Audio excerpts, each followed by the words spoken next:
এই চারজনের হাত এক হলেই মোদির পতন।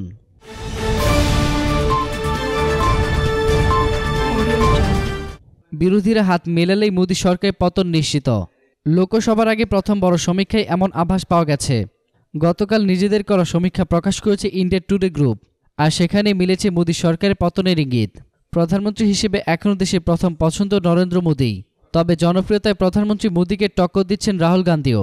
ইন্ডিয়া টুডে গ্রুপের সমীক্ষা অনুযায়ী এখনই লোকসভা ভোট হলে গোটা দেশে 237টি আসন পাবে বিজেপি নেতৃত্বাধীন এনডিএ, গত বছরের তুলনায় যা 99টি আসন কম।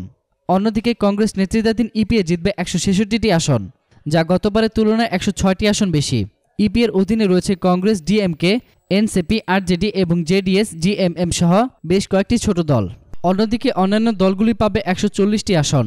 এর অন্যান্য দলগুলির মধ্যে রয়েছে উত্তরপ্রদেশের সপা বসপা জোট, পশ্চিমবঙ্গের তৃণমূল কংগ্রেস, উড়িষ্যার বিজেডি, অন্ধ্রপ্রদেশের ওয়াইএসআর কংগ্রেস, তেলেঙ্গানার টিআরসি এবং বামফ্রন্টের মতো দলগুলি।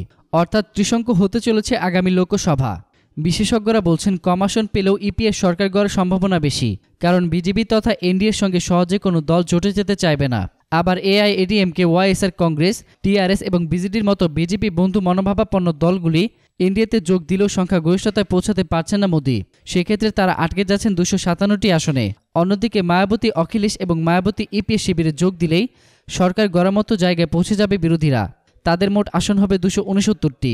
ম্যাজিক ফিগারের চেয়ে মাত্র 3টি আসন কম পাবে। আপ বা বামের সঙ্গে যোগ দিলেই হয়ে যাবে ম্যাজিক ফিগার। এদিকে একক বৃহত্তম দল হিসেবে উঠে আসছে বিজেপি, তারা পেতে পারে 202টি আসন। অন্যদিকে কংগ্রেস পাচ্ছে 97টি আসন।